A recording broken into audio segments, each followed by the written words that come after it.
one. Yeah. Yeah, actually, yeah, we have that whole conversation.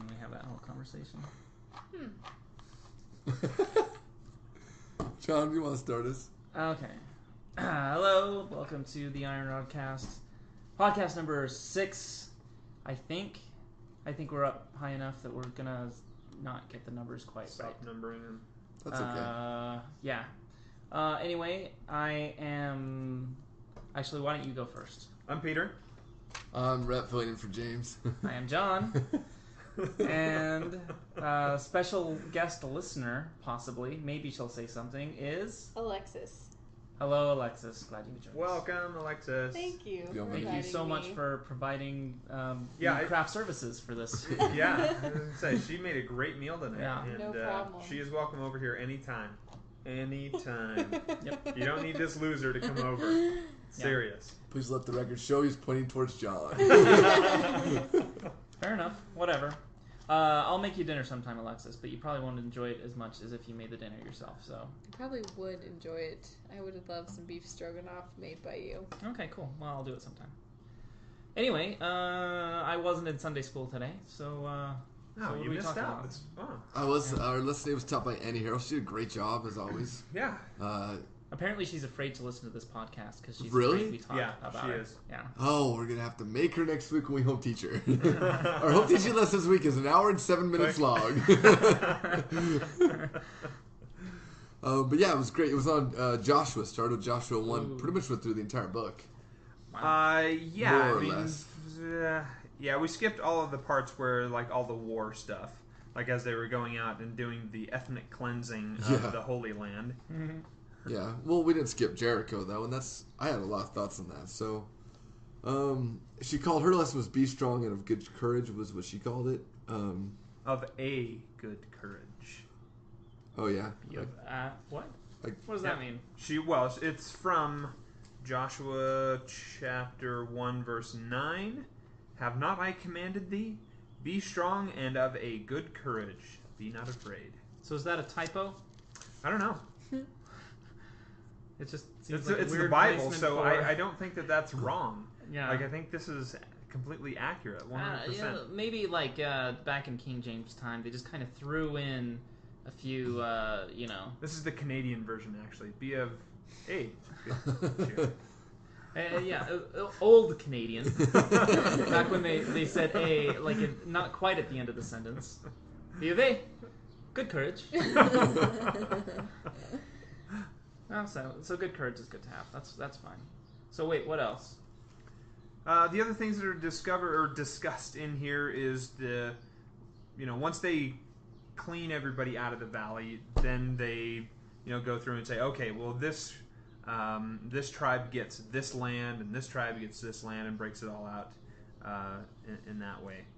And that's basically the book. And then it ends with Joshua giving them, I guess, a final sermon and then riding off into the sunset, I'm assuming, because you want to go out on a high point.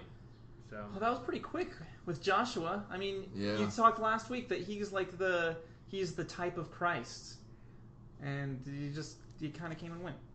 Well, that's sad. Well, yeah, I guess. Actually, he seemed like a pretty, I don't want to say war happy, but I mean, a lot of what happens in Joshua is honestly them going through and just cleaning out the valley for the Israelites so that they can take control. So any favorite cities that the Israelites cleared out? well, Jericho is the great. Yeah, that's the one that Annie Yeah, and I had some focused thoughts on. about Jericho. I had 3 thoughts from today's lesson. Do we want to go through them? Well, let's talk about Jericho. I'll allow it. I'll allow it. Thank you. Walls of Jericho. So the story of the walls of Jericho is they go around, they march around once every day, and on the 7th day 7 times, Yes. blowing the trumpets, 7 trumpets, 7. The number 7 is repeated multiple times. This is in Joshua 6. Oh, it's a shame it wasn't in Joshua 7. I know, right? I think that's a typo. So, in Canada, it's in 7. But they, what was I going to say? You know, and the thing today was she talked about the importance of the symbolism of the number 7, the completeness, and things like that. But I really thought it was funny, or not funny, but interesting that, someone said, well, what if we were asked to do something like that today where, we were asked to do something, we don't know why, just every day we go out and we march around the city blowing trumpets. Like, how would you feel? Excuse me. And this girl said that she's like, I would say this is stupid. Like, what am I doing?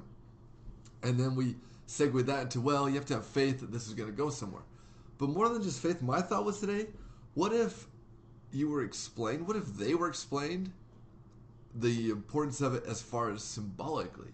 Like they said, okay, the number 7 is like a completeness thing, and like there's a lot of symbolism in what we're doing. If you had that understanding, would you think it's stupid? I think I might still think it's a little stupid. That wouldn't motivate me having an understanding of that, although I would like to know it. I would be...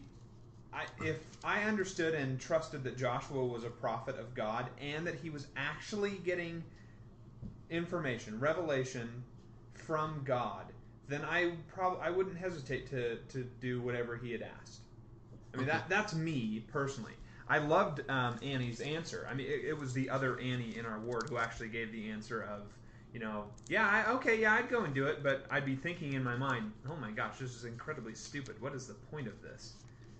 And I don't think that's not a great answer, but I think that's a realistic answer. Well, it probably hinders that they're trying to knock this city down, right?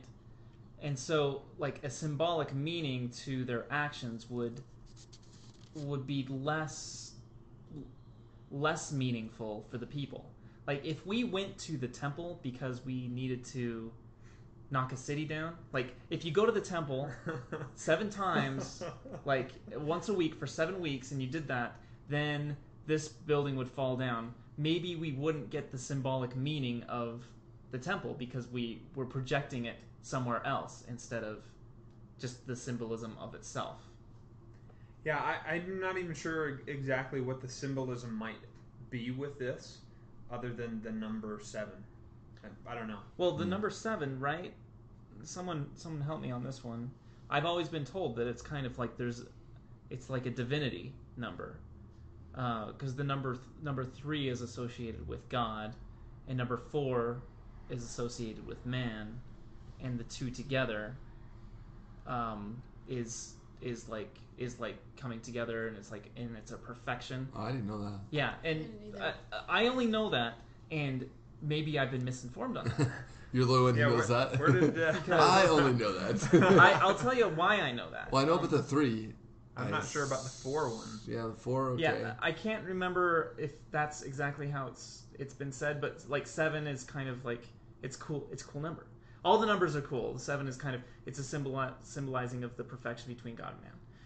And I know that because my mom told me that. Because of the numerology associated with the day of my birth, when all these 7s appeared out of nowhere. When I was born at 12:07, February 27th, 1977, 7 pounds, 7 ounces. And this 7th kid. And so... that's a little creepy. I need to find 8. Because you know about me and 8. I know, you have 8. So I was 78 pounds, 8 ounces at 1808 if you go military time. I know. We've talked about this. It's just kind of a weird thing. And it's kind of funny because Rhett and I are such good friends, and we're very similar, but at the very same time, we're kind of the opposite. Kind of. So, I think, that the whole, I think there's something to that numerology thing between the two of us. Hey, we got Windshine. No. Is Ice Cream Man That's here? the Ice Cream Man. It was the Ice Cream Man. See, this conversation is still leading us to something good. Okay, so Jericho. Have you guys ever been to Jericho? No. And it fell down, so I don't know how you did either. Jericho. I'm just kidding, I know. It did well. It's still a place, like, and it's actually. Please tell me you walked around it 7 times. Like, historically, it's a place, right? Or like, there is a city called Jericho. People live there. Yeah. Still, like, today. Okay. Yeah. And it's like one of, if not like the oldest, like, consistently inhabited city in the world. It's like the oldest one that's just been inhabited this whole time. And I don't know why. Although, I can kind of get this. It's a dry heat. About 130, 140 degrees. Holy cow. Yeah. Consistently inhabited? in that Yeah, height. and it's pretty brutal, but nice It's place. really close to Jerusalem. Yeah, and we didn't walk around Jericho, but we did have an activity. Okay. Yeah, in the parable of not the prodigal son, the Samaritan, the guy who gets robbed is he's going from The Jerusalem road, yeah. to Jericho. The road to Jericho, that's right. Yeah. Not Damascus? No. No, that's the New Jericho. Testament when they were going, Well, right. when they met Jesus on the road to Damascus. Emmaus. What? Where am I? What? I don't think they were Well- on the road to Damascus. They weren't? And I do don't think the think Good so. Samaritan was in the New Testament as well. Sorry. I meant post-resurrection. They Right. weren't on the road to Damascus? No. Okay, never mind. Paul was on the road to Damascus. That's what I'm thinking. He could be. Maybe that's what I'm Paul. thinking. Huh. Whatever. Go Anyway, on. We're trying to I be now impressive am here. willing to concede that Jericho is a real place and that people are still living there today. Yeah. Okay, go well, on. I always just kind of thought, I wondered, the significance of, the trumpets and the walking around. And, I think that would be just a way of freaking the other people out that are inside. well, I kind of thought... Instead of coming against the actual walls or anything like that, they're just marching around. I think that would freak me out a little bit. Like, what are these people doing? Why aren't they just marching? Well, I always thought maybe there's some kind of Mythbuster thing that there was something about the shaking of the earth around the city, and there's something about the blaring of the trumpets that caused something, maybe to do with the heat, for example, that just the perfect integration of all of those things was actually what made the walls come Sure, down. that there would be a scientific explanation Yeah. for how it happened. Sure. Yeah, but Which I'm not wouldn't sure. take away at all from the miracle of it, No. but still. Yeah, because God is the one who knew. Anyway, wow, there is some... Our street is suddenly really noisy today. Rhett, what was your other stuff about Jericho? That was it about Jericho. I had other things I want to talk about. Okay, other stuff. Okay. So are we done with Jericho? That's all I know about Jericho. Okay. Here is my second thought. Nephi was a plagiarist. Sure, he was. Yeah. What is the scripture in 1 Nephi 3 verse 7? I will go, I will do the things the Lord commanded, for I know the Lord provides a way he wants me to obey. That's Good how job. it goes. So let's read from Joshua 4:9, shall we? Okay. Oh wait, not 4:9. Where is it? Joshua. Wasn't it in chapter 1? Crap, I wrote down 4:9, but I don't think that's wrong. Oh, wait. Oh, 1:16. commanded- Joshua 1:16. 116. And they answered Joshua saying, and it wasn't Joshua who said this, it was all the people. And all that thou commandest us we will do, and whithersoever thou sendest us we will go. So we always give credit to Nephi for saying that. He was just quoting the Old Testament. Maybe we should credit him for knowing the scriptures. Good point. Nephi was a scriptorian. That's all. I just thought that was interesting. I'm like, what? Well, I've never in all my life heard that. Oh yeah, well this was actually in the Old Testament, and Nephi was just kind of quoting it. He pretty much is, right? Yeah. Which is good. I mean, he was reading the scriptures. He was just so kind of brought in this. Well, there's always this eternal truth that just kind of goes back since the beginning of time. And sometimes when we rediscover it, we're credited as the author, but we're not. True. We're just rediscovering old truths. Well, even Christ, I mean, not that he's not the author. We talked about this last week in Sunday school. Yeah, about there was the great commandment, to love God and love your neighbor. And yeah, That's. but he the Old attributed Testament. it. He said, and it was written, or it has been written. Yeah, we always think. Nephi didn't. Yeah. That's all. Nephi wasn't quoting word for word like the Savior was, though. Oh, my bad. Paraphrase. Nephi did elaborate, though. I do like it said in Nephi a lot more, because they say, we will go, we will do. Nephi is the one who says, I will go, I will do, because I know that there is going to be a way provided for me, because it was the Lord who told me. Good point. Do you want to share my favorite story from you about Nephi? About what you learned about being with the bands? In case we never get to it. Yeah, no, actually that was in my head. I couldn't believe you remembered that. It was actually, okay, we went to BYU. And BYU John was kind and of I. fun. Yeah, sorry. Since visual podcast I was motioning. Visual gestures on a podcast. The person sitting across from me and I went to BYU. And those of you who have gone to BYU know that you have to take religion classes at BYU. And in a way, sometimes that sucks all the fun out of religion because suddenly you're tested. Yeah, and it's hard. On religion. They're hard. And they're hard classes, especially... And this is one point I want to make about this story. The religion teachers feel that they have something to prove, maybe, and so they kind of make it a little bit harder. So if you can to BYU, try to get a religious class taught by a normal professor, not by a religious professor. If I you just like want the a grade. normal. Like this guy I'm talking about now. He was actually a math professor, but he also taught Book of Mormon. It's kind of interesting because my brother, he teaches up at BYU Idaho right now. He's a geography professor, and he has a few religion classes. So one of these days, I'm going to go up and sit in on one of those. That would be way cool. Yeah. Anyway, he brought up the point that when Nephi prayed, like when he was tied up, I think it's in 18. Yeah, if you could find it, I can't remember. I'll look. But Keep one going. of the times that Nephi is tied up, he actually prays to the Lord and says, "Give me the strength to burst the bands that are afflicting me at this time."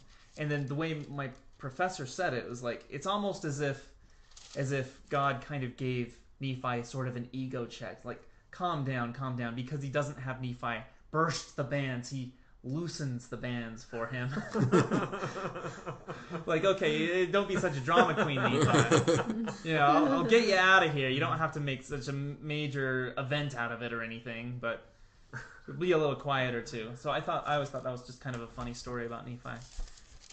And it's a funny story, but I seriously remember that all the time. Like, that slightly bugs me about Nephi. Maybe it shouldn't. Well, if you read his voice in in his books that he wrote, he does kind of have that. He comes across as someone kind of like, settle down. He does come across a little bit, and that's my fault for thinking that because of that story. Yeah, well, and I should look up to Nephi more than I do, perhaps. Anyway, he does that's come across that way. Yeah, I definitely don't think it's fair that you call him a poser all the time. That's we don't call him a poser. I don't usually. Not on Sunday. Okay, that was it for... Oh, no, there's the last thing about Joshua. Joshua 4... Whoa. Do we still have audio? Hello? Test? Test. All your base are belong to us. So, Joshua 4:9, the one I was saying earlier. This is when... Sorry, let me turn there.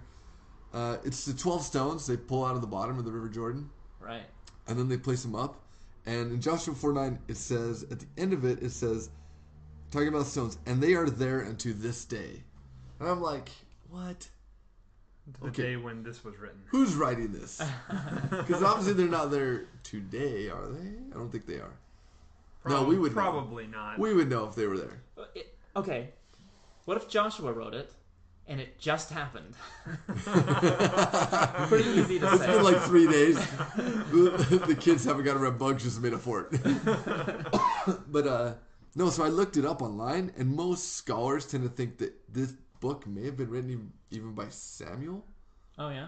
Or... interesting. It's interesting because Samuel's not written in first person. No, right. But it tends to be... Their guess is it's about 20 years later. Most scholars, I found 4 or 5 during class today, they say it's 20 years later. So... Amazing that you were able to get those scholars during class. It's called an iPhone. I know. It's funny. It's all, I kind of imagine this correspondence happening. I spoke with some scholars on this. Oh, you wait till I get an iPad and I bring it to church. I got the Wi-Fi access. I know the Wi-Fi password at the Institute building. If I had an iPad, I'd be doodling. I'll be like right here. In Mormon doctrine it says, Bobby Hugh Nibley said this. I can't wait till the iPad hologram happens. So like if you want to make a point in class, you like go and you do one of those Minority Report things. Okay, here's what we got here. Or it's a 3D projection of a conference talk from 1945 or something.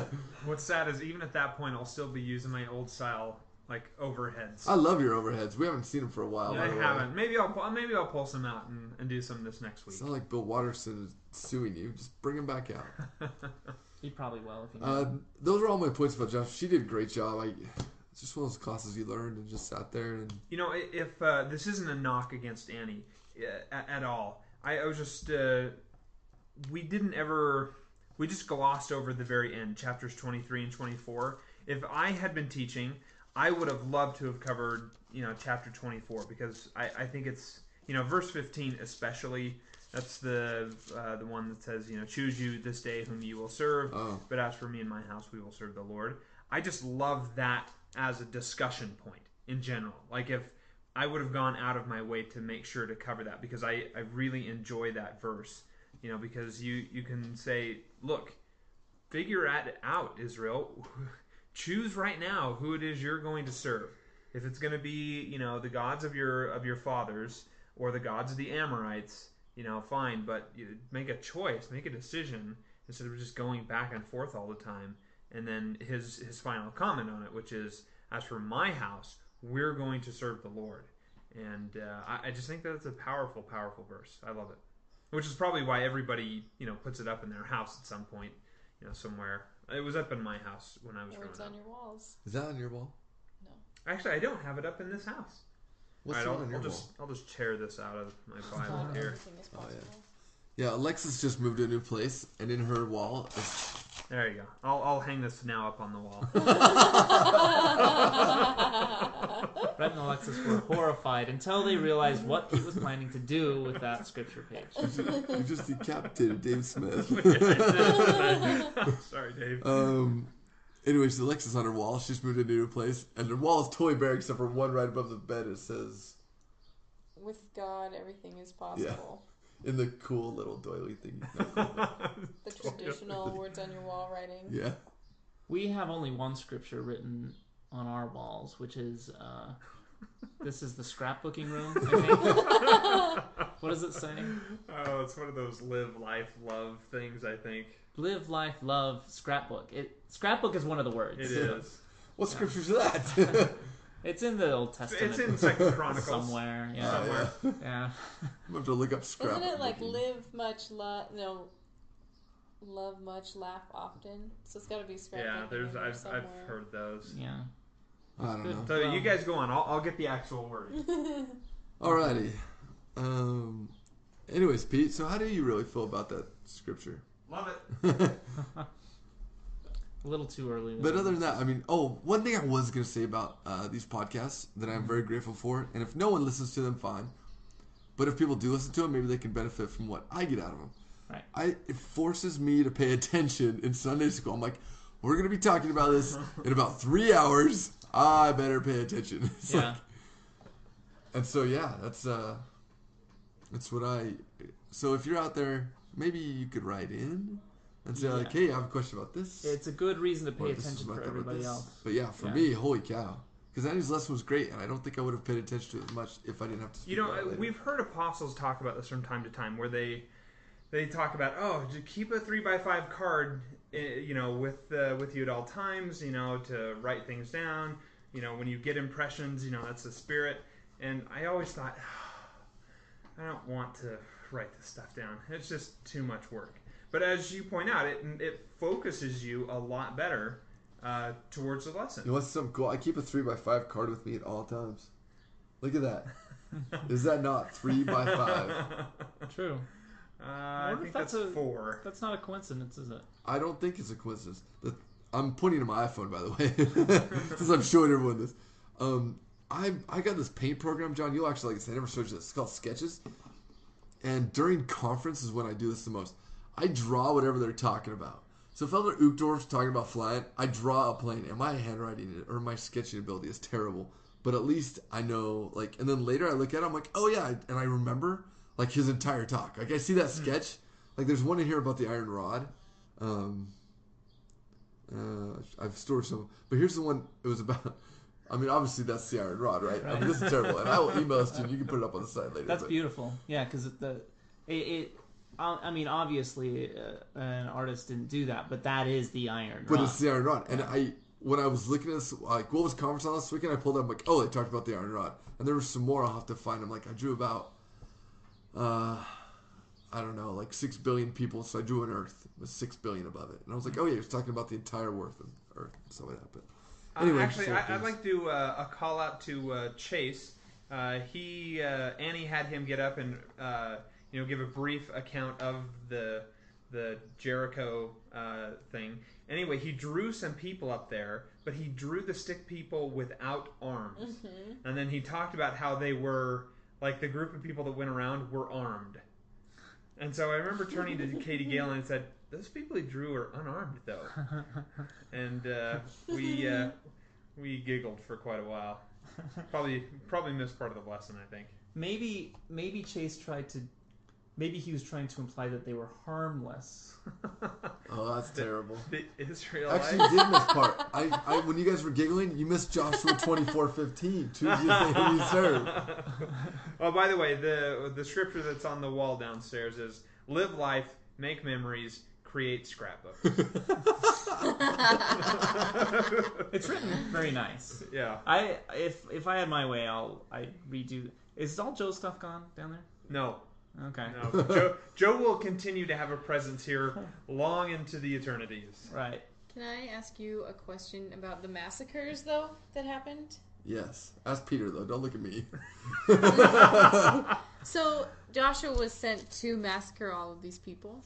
Well, Not necessarily sent to massacre them, but the land was given to the Israelites to say, "This is your cleansing? inheritance." Uh-huh.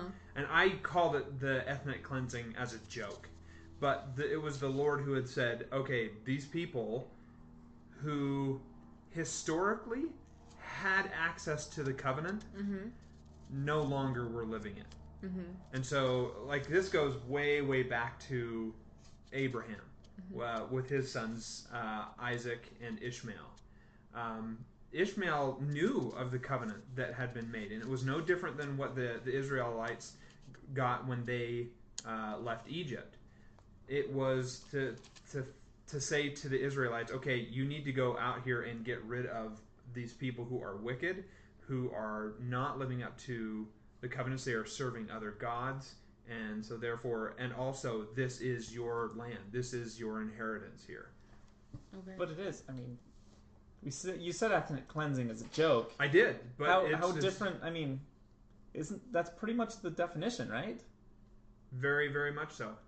And it's not very easy to just kind of explain away. Like, this is the gospel in action in Old Testament times. That's how it was, and I can't really think of too many good reasons off the top of my head why it had to happen that way. Again, I would lean back towards, number one, this was a prophet of the Lord who had received direction from the Lord to go in and do this thing.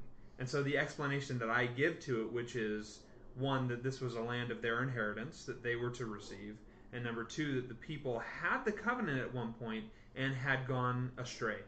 They were following after other gods and were of a wicked state, essentially. And so, therefore, that is why they had to be removed. How hard would it be for us if, like, that edict came down? I don't know. That would be a faith shaker, I think. which part? Go and kill a bunch of people. Go cleanse the Ogden Valley. Yeah. No, just because they have gone astray No. and no longer follow after my my dad. covenant. Good luck. That's all I have to say about that. They're pretty well defended. You might want to start with the west side. Sorry, no. The Utah Valley. There we go. Dude, That's a those wicked guys one. roll over and die. That's like slaughtering the anti-Nephi Lehites. Yeah, that'd be easy. Or the Interesting. Ewoks. I think, how would it be today? I think a lot of people would be very zealous about it, Yeah. and the other people would figure out ways to justify it. Yeah. Well, I mean, it's got to be an impossibility, right? I mean, that kind of thing only happens under the law of Moses, right? Even though we talked that there's not super much difference between the law of Moses and what we have today. I mean, we're just supposed to be better now. I don't know. I would look to the scriptures that talk about the second coming of Christ, maybe. I don't know. It's the only thing I can think of. Yeah. I really don't think that we're going to get, a mission call. Oh, yes, go and kill the people in Nevada. Yes, okay, let's go, everyone. That's just Well, yeah, not going to happen. I'm throwing a spanner in the works here because, like, yeah, there is no one's ever even considered that would ever happen. Yeah. But it did happen a long time ago, Mm-hmm. and the world was in a different place, and things were different back then, and it was under the law of Moses, and things were different. Oh well. One of the reasons that it's talked about that they were one of the other reasons is the fact that I can't remember if it was Joshua or if it was Moses they had said, if these people go back into this valley and the other natural inhabitants who were already there were still there, that the Israelites would follow after them in a heartbeat. Mm-hmm. That it would just be something that would constantly be a source of contention because they would want to follow after these other gods and do those other things because it would look like the easier way to go. Now, is it possible that we're just not getting the full story as far as, because they didn't want to write so much about missionary work? Because they went into the city, right? They talked to people. And they sent spies through first. That's right. how. We have the story of Rahab in chapter 2, where Joshua sends the spies into the city, and they end up meeting up with Rahab, which is pretty cool because she's a harlot, and she and her family are the only ones that are spared from the massacre. Is it possible that because of her actions, from what she accepted, she was able to be spared, and that other people people were warned, i.e., like missionary work, they were warned? Maybe. Yeah, I don't know. I don't think there's enough information there from the text to be able to say one way or the other. I think it seems like I read that last time, and I kind of wanted to think that, but it's not certainly. bad. I mean, it's the romantic view to be able to say, look, we came in and we warned them beforehand, and now they're going to face this wrath. And you have some stories of people like Rahab, maybe, who heard it and said, oh goodness, this is really the one true God. This is the one I need to follow. There's just not enough information there. So your fear is that Han Solo did not shoot first? Wow. Kind of, yeah. Most normal people are so lost right now. You think normal people are listening to this podcast? Actually, yes. But the thing, fictionally, I like that Han Solo shot first. Okay. But if I knew him in real life, I like to think he shot second. Okay. The romantic side Pete was talking about. Yeah. Anyway, that was kind of tangential. I don't know if it was... Actually, I think it was right on topic. Alexis, did that answer your question? Yes. Oh, good. I mean, it came right from the source area. True. Okay. Not off topic at all. Fair enough. All right. Sunday school over? Yes. After Sunday school, what are we going to talk about, Rhett? Well, sometimes I like to add stuff from Elders Quorum. Elders Quorum was just pretty chill. They talk about scripture study and scriptures and where they came from. Let's move on to topic of the week. I don't remember how we listed it originally, but I was thinking, how should we dress for church? Kind of the whole dress code, the church dress code. Right. I'm glad Alexis is here to give a female opinion and also a historical opinion from her aspect. But and kind of my thinking was, and I thought about this topic because it's been, over the years, I've vacillated on it, and I've heard different theories on it, and I've had it explained to me. And, I've never really had a problem with it, and from a meta aspect of this world, people went to church dressed totally different than they do today, and I'm sure they will 100 years from now. So what makes proper dress, and I don't really know where I'm going with this topic, other than how do we know what we should wear to church? Well, I think it's pretty safe because, let's say I don't wear a tie to church for 70 years. I'm still probably, going to be able to get a temple recommend and, go through all of the ordinances that I have to in this life and home teach and have a calling and everything, and I'll be just fine. The question is, could I do more? That's kind of how I think of it. Like, I could respect the Lord by, dressing this way, or I could respect Him by doing this way. Where is my line? And I think what we can do is just say how we feel, but we can't say, what's right, what's correct. Because I would say as far in this topic, I am like really conservative when it comes to what to wear to church, except for my fast Sunday suit, which is a little loud because it has pinstripes and they're pretty broad. Okay, so you're saying It's distracting when for the row behind you. Yeah. When you say conservative, you're white shirt and tie and a suit. Yeah, I'll just say how I feel. Okay. At least for guys, anyway. Like what I wear, I haven't for the past 12 years. I've always worn a white shirt, and I think I didn't wear a tie one time because I wore a sweater that was like really close necked, and I think that was one time. But yeah, and then shoes. A lot of dudes wear sandals sometimes. So Yeah. I think it's just fashionably wrong to do that. Right. That's my take on the sandals. So dark socks, slacks, white shirt, tie. That's like the standard that I wear. And also at the same time, I almost don't think of what I wear to church. The first Sunday of the month, I wear my pinstripe suit. The second Sunday, I wear my tan suit. The third Sunday, I wear a blue sweater. And the fourth Sunday, I wear the blue suspenders. What do you do on the 5th Sunday of the month?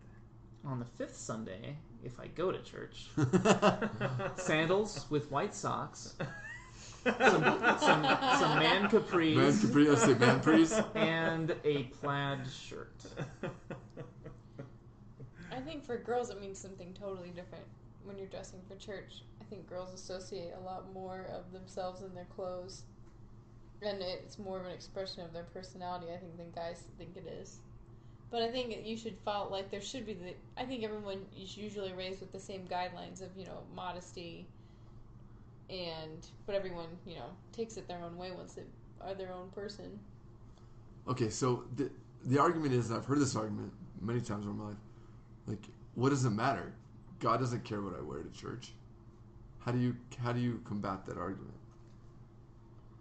Well, you want to be in your Sunday best. Like, I always think it's weird when you see people going to other churches and they just show up in jeans or like their normal. That's a good example. We everyday clothes, and on you're South just Temple to church every day. We see the people across the street. Some people wearing suits. Some people wearing shorts and a t-shirt. Yeah.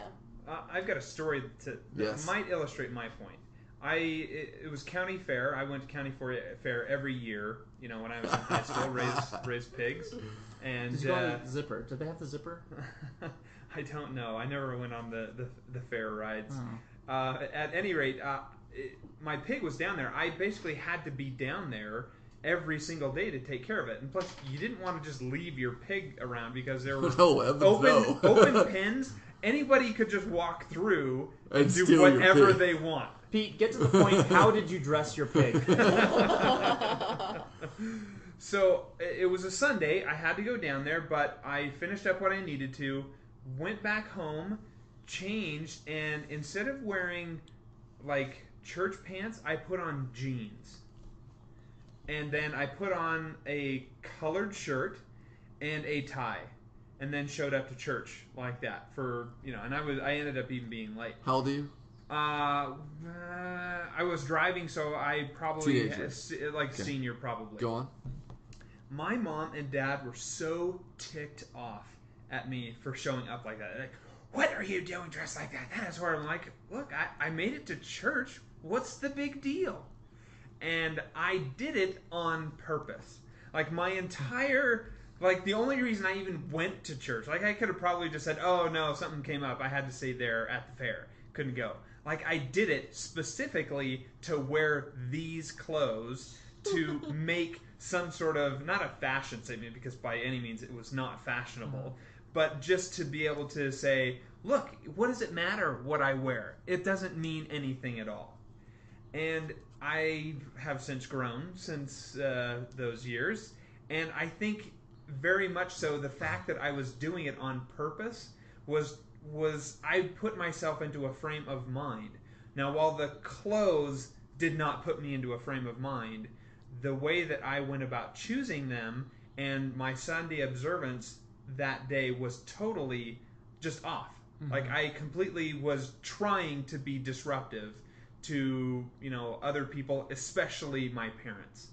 And so I don't think that clothing should, but it does make a difference to other people around you.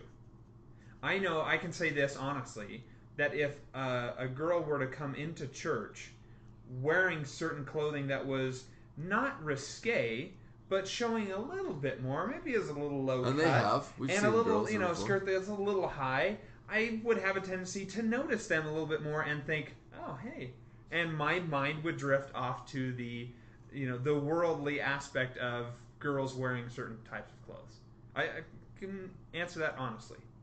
So I think that the clothes, while they really shouldn't, and it shouldn't matter to anyone else, it does have an effect on other people.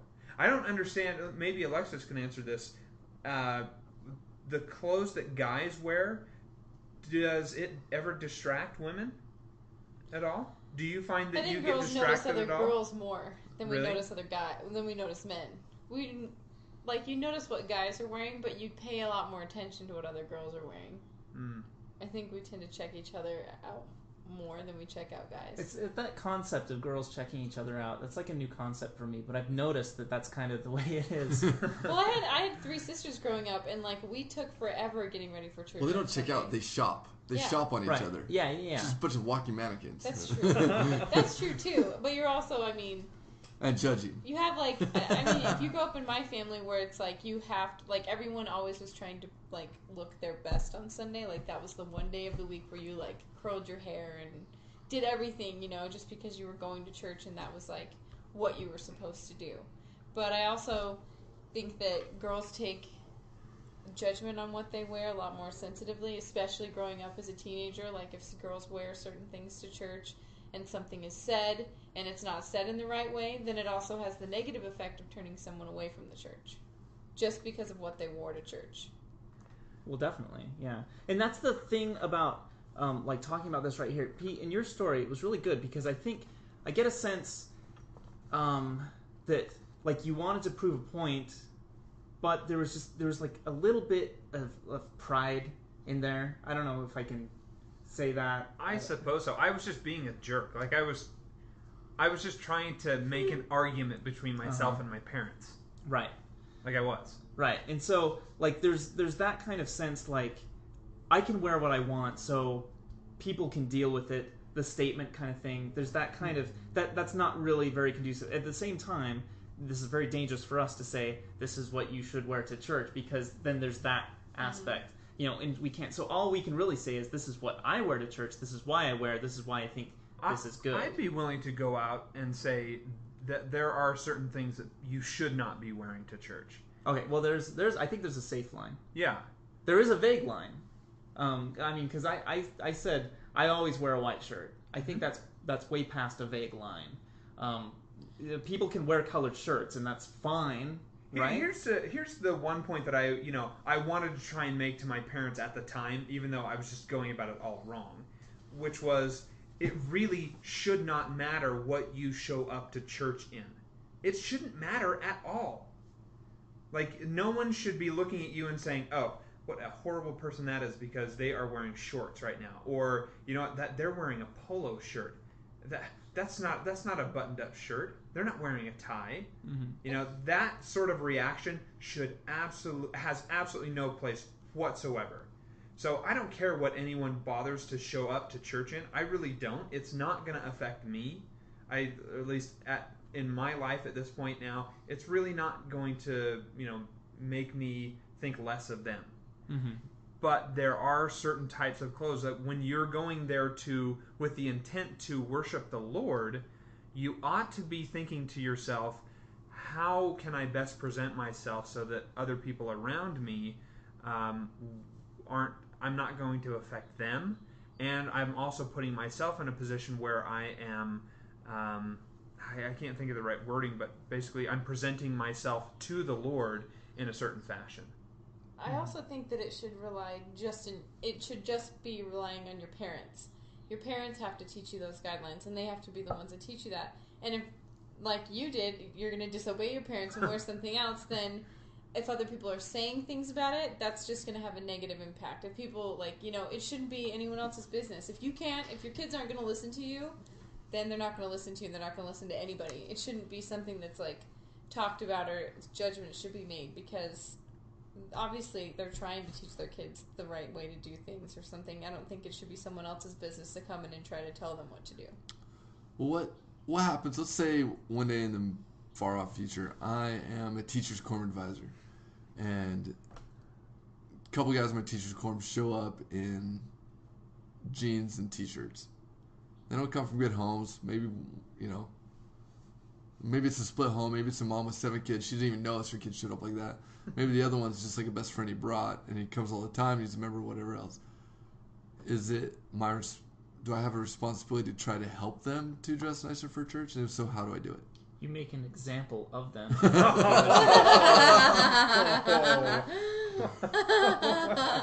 Okay, I would venture hazy. I mean, I know you're asking the question because they said hazing. I was like, whoa, no hazing. This is what I would consider doing, and I would probably think about doing this for a good week or so. I would consider taking them personally and asking them if they have, are these your Sunday clothes? Are these the clothes you have set aside for Sunday? And then say, if you would like, maybe I can get you some clothes that maybe you'd feel more comfortable in. That's probably, I don't know, that's the wording I would think about using.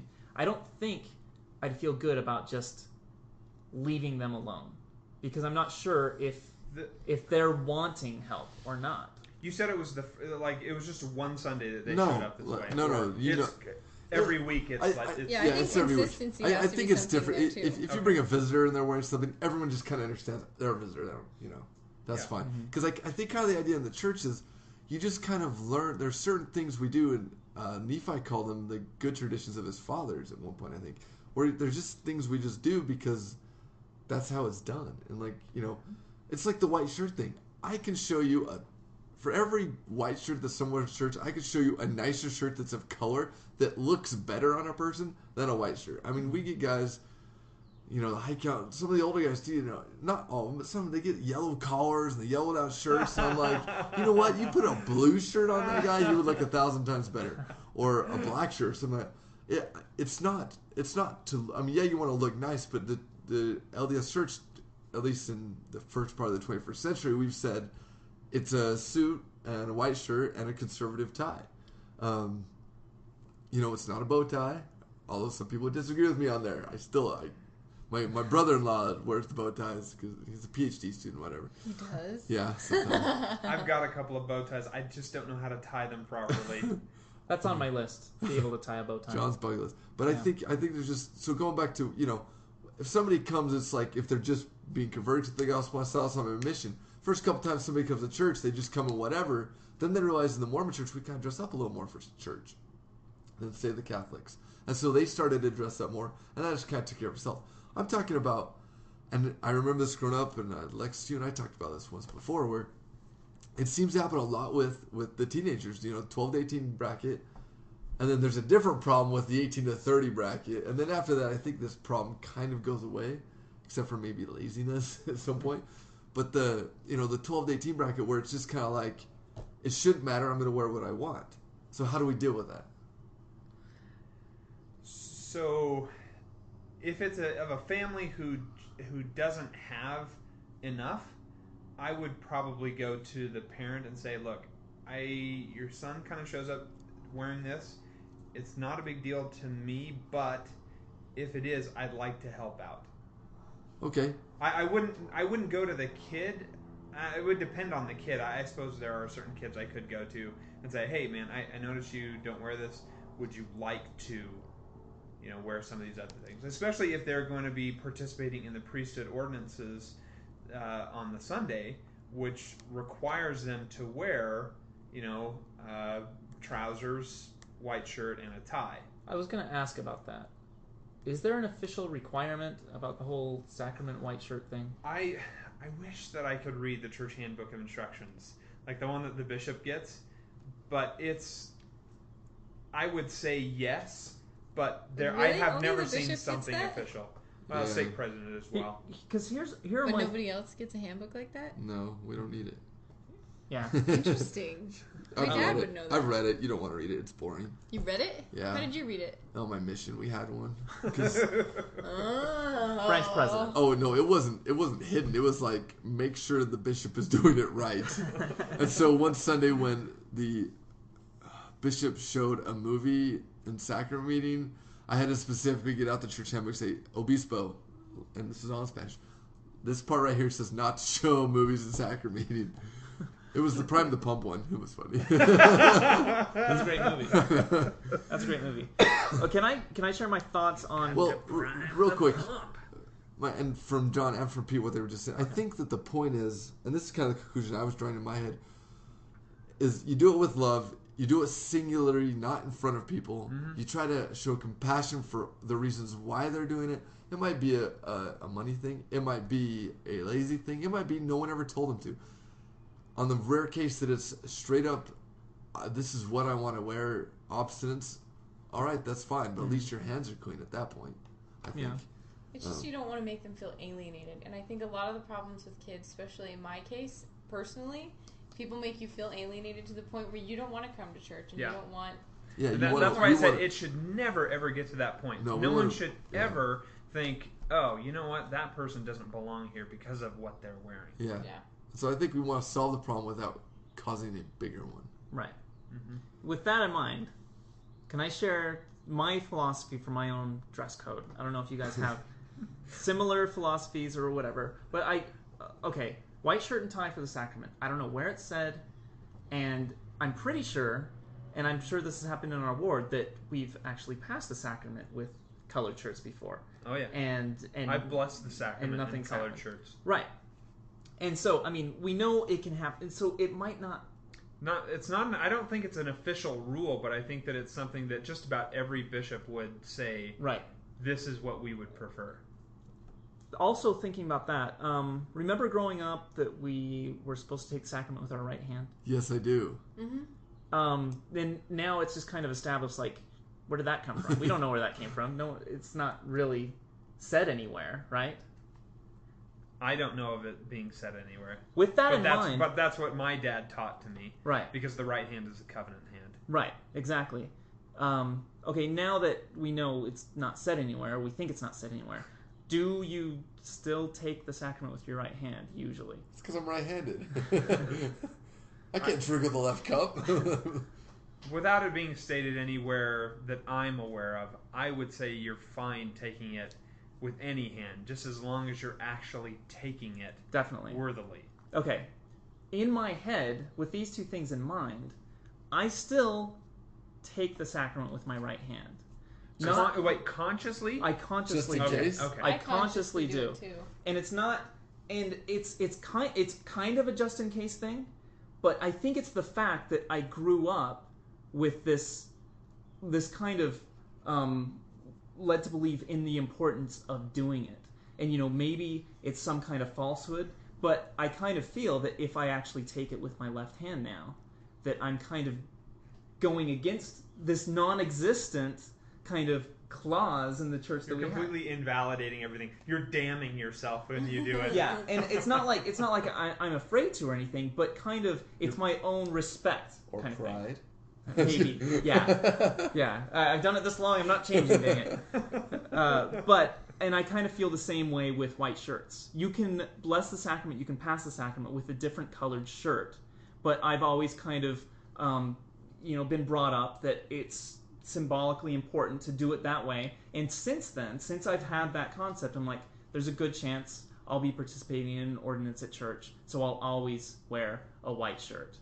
And even though I can do it just fine with another shirt, symbolically for me, it's important to have a white shirt. And so that's always kind of been my decision for wearing a white shirt all the time. The priesthood can't ever be invalidated by something like that. I just... Even going out and giving a blessing to someone. You can give a blessing to someone, wearing shorts and a t-shirt. Right. Your priesthood hasn't been invalidated. But I think, now you're saying by what you're wearing, but what John is saying is because there's more of an ingrained, what do you call this? See, I know it's hard to explain without sounding like I'm brainwashed into wearing a white shirt all the time. But your personal belief, it's more than a belief in dogma. It's like your training, your psyche, your everything else says to do it right-handed. That's how you've been taught. So you're betraying yourself if you don't. Yes, and it's a completely personal thing. So it almost makes it invalid to your, like if you did it left-handed, the only person who's going to know is you. Yeah. And the only person who knows it's going to affect is you. And so you're betraying yourself. Right. And so me telling you, like, Alexis, you have to take it right-handed because I do, has nothing to do with it. That's not what we're talking about at all. Right. We're talking about what I like this. This is a really interesting thought. So that's kind of that was my basis. You know, it's personal to me. I wear a white shirt because it's important to me. I take the sacrament with the right hand because it's important to me, and it makes me focus a bit better. Are we going to talk about the correct ways of passing the sacrament one day? No, or was that what it was? What was your topic? I think that was one of the topics that was that's on the list. Because Pete goes nuts about the importance of passing the sacrament correctly. Because some people on the side. Here's the big deal. What are we talking about today, or are we talking about another day? We can talk about it another day. Okay. I think we covered it. This was a good topic today. Yeah. I have one more thing to say. Okay. Just as far as like wearing stuff, a really simple concept for me is I think it's important that we don't let the world dictate our fashion sense as far as church attendance goes. And I have a hard time doing this without mentioning, like, some things that people do that I disagree with. And so I am kind of being pointing fingers here, and I feel bad about that because sometimes dudes will wear a specific shirt that you might see someone wearing at the Oscars that's meant to go without a tie, and it looks nice and it looks really great. And sometimes they're people wear their Hollister hoodie or whatever.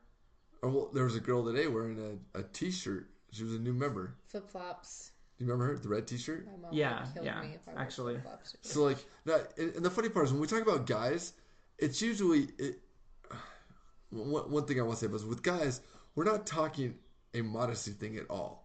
I don't think It's more sloppiness than laziness. Yeah, I don't think I've seen a modesty issue with guys. You would need to be wearing Speedos to be immodest? Well, exactly. That's the thing is with guys, we're never talking a modesty thing. So I think the line with guys, or not the line, but the. I'll tell you the good thing about being a guy. Yeah. Girls look better by taking their clothes off. Guys look better by putting great, nice looking clothes on. So we're pretty good at church. Yeah, it's true. But you know what I mean? Like if it's a making a big deal of what you wear to church with guys, I don't think it's as big a deal no matter what. Like I think the overall level of weight on what a guy wears, whatever. You start getting into the girls, it can actually get dangerous. I mean, I've seen girls in our ward even that, not permanent members, but members of Covenant Church, where it is straight up dangerous what they're wearing. So you're talking about rolling their heels. Yeah, breaking an ankle because their glass heels are getting caught in the concrete. But anyway, I just want to iterate that, like you said, what we wear is shirt, tie, jacket. Pretty much, what the brethren wears kind of tends to be what the church wears. Down the road, like 50 years from now, we don't know what we're going to be wearing. No. Right? I mean, it stayed pretty steady for like 100 years. Well, now. I mean, when did they quit wearing hats? Turn of the 20th century? Yeah. I still think they took the hats off in church, though. Yeah, but they wore them to church. And then they had the cool double vest with the pocket watches. Yeah. See, that's cool. And like that. When did beards go out? I don't know when the church said, okay, no more beards. Or no, beards came in. They were out with Joseph. Could Joseph Smith grow a beard? No, he was the only one who didn't have the beard. Yeah. So after that, it was that Brigham we know Krupp. of. And let's see, where's do you have a last mail? David O. McKay did not have a beard, but before him, because David O. McKay was prophet he was forever. Grant, Joseph F. Smith, Joseph Fielding Smith. But David O. McKay was prophet for he was a long 30 years. Time. Yeah. So I think he couldn't grow a beard. So I think that's when it happened. I honestly think it was during his tenure. He was the one that also wore white suits. Yeah. Yeah. Kentucky Fried Colonel Sanders style? I'd kill for a white suit. Well, the thing is, it's very weird because it's a weird balance because the world does dictate kind of what we don't do, but it shouldn't dictate what we do. Like, we shouldn't say, I'm doing this because this is the latest craze. No, but it's the latest conservative, correct? Right, exactly. Is what we Yeah, adopt. yeah, exactly. So it is curious what's going to happen I don't know. 50 years from now. I'd be surprised if it goes beyond the typical. What if it goes shirt back? So that we're wearing more? Yeah, we're wearing the triple vested with the pocket watches and the hats. Wait, see, remember like one of your suits is a. Yeah, has I've got a vest. nice vest. Yeah. Yeah, I know. What if I'm saying more vests come back? I can't see that being a problem. Because, I mean, the most we've seen is went from 2-button to 3 and then even up to 4. So are you saying this is like a bad thing? Like No, I'm just curious. Oh, okay. With the women, we know they'll always be scantily clad, a few of them. Funny. Not you. Your sister. No, Should we say? just kidding, Angela. I kind of want to say. Yeah, right. It's hard for us to say. Okay, now don't be immodest out there, because it's like a tough call. Like, but one thing I don't understand is, way back when the pioneers they had this sense of modesty, which seems like very Puritan, like to us, The like Eagles? looking at it, like we yeah, and we look and we're like, look what they were wearing, ha ha ha. We know better now. Like we know better about like the limits of modesty now. Like, But do we? do we? Yeah, exactly. true. Like why would we laugh at what they wear, and why are we more enlightened now by what we're wearing now? I don't think we necessarily are. I wouldn't ever use the adjective enlightened when talking about fashion. I personally couldn't. I just don't see how it would work. Well, general rule, if you're looking for guidance, you just follow, what is going on. My question today was more, how do we deal with those who don't? So, but I think we've kind of hit that. So Yeah, no, you did. I didn't realize that's kind of what your question Yeah, it was. wasn't Because I had my idea of. yeah, well, it wasn't like what do we do? It's like how do we deal with those who don't? But How about expensive things? Should we wear expensive things to church? define expensive. Well, Alexis owns sunglasses that are more expensive than my suits. Those were free. She did get them for free, but they're still $400 sunglasses. in preparation for this topic, I can only remember one scripture about what we should wear. The clinkling of the ankles and No, actually not that one. Oh. That's what we shouldn't wear. What not to wear. okay. That verse is also known as What Not to Wear, the TLC program. Now, Alma chapter 1, verse 27. And they did impart of their substance, every man according to that which he had, to the poor and the needy and the sick and the afflicted. And they did not wear costly apparel. Oh, so it's expensive apparel. Yeah. Yet they were neat and comely. That's the only instance in the Book of Mormon, like without quoting Isaiah, where it says, this is what the saints of the church wore. Interesting. It's not expensive, but it's very neat. They just don't want it to become like a fashion show either. Well, Which that's Well, yeah. I mean, to a certain extent, I'm probably guilty of because I love clothes. It's not the purpose for which you're going to church. You're just on the supposed to. Sabbath. I think it's just more like you need to look nice. But I think a lot of times, and I think the ward that we just moved into, Red and I, that we're probably never going to go to. It's known as the 90210 It's literally ward. only like Oh, really? it's That's all the just a nickname. fashion statement. Like people I've just show never up been. in like what they would wear to the bar, and it's I'm all about pretty what much you're the- wearing. And It sounds like the old 41st one, actually. but it's I think that sometimes it just distracts. Like if you're just only going for flash and you're only going for what you're wearing in the brands, it's like just distracting from church No. because it. And what it all boils down to is you're really just trying to look your best because you're coming to worship and you're coming to go to church and you're not coming to look good or, try to catch somebody's eye or something like that. You're really supposed to be going just for going to church. Now, going real quick on the cost thing. I know this is a long podcast, but what makes clothes costly? The name? Well, that's the thing. It's the name, and I think it's okay. Like it's interesting. We have people who just wear whatever, and I'm one of those. John, and Pete, I think you guys are those too. It's like I'm a t-shirt and jeans mostly guy. that way, yeah. I don't care. I never buy stuff for myself. Pete's wearing a flannel from 1994. Hey, but, it's cold in here. But I have friends and roommates that shop and buy, and they buy nice clothes as guys.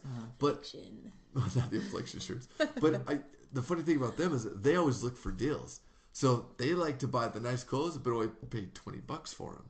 So it's like, is that a bad thing, or is that costly apparel? Because, and they're not. I probably wouldn't say unless like what they're wearing, like let's say Wrangler was the big hot thing. I don't know much about Dude, fashion. Let's say what year Wrangler is this? is the Let's try Armani. okay. Armani. No. Oh, crap, I own 3 Armani suits.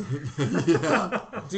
Do they? I mean, if you got them on sale, I think that's awesome. I did. Also, do you wear the jacket inside out so that it says Armani? I think that's the big thing, because that's the thing. That's the thing with that. I am going to do that. The name is the cost, but is the name why you got it? You know. Well, and that's the other line with fashion. I've noticed that expensive stuff typically is a nicer cloth or a nicer fabric. True. Can I just say one more personal Sure. thing?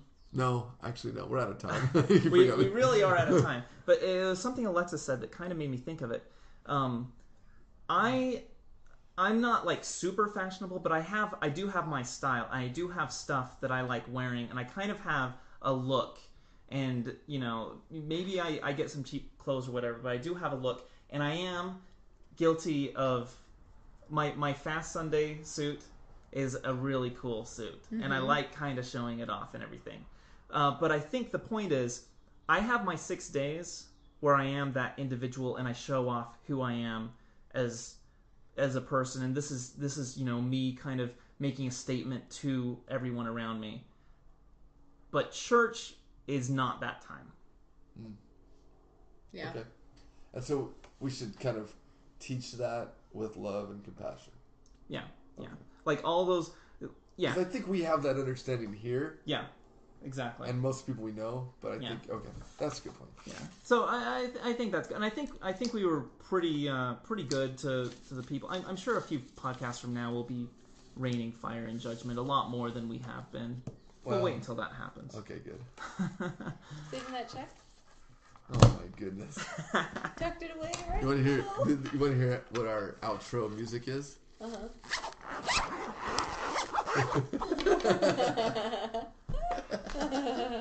All right. Till next week, we don't know what we're talking about. But wait, Pete, next lesson.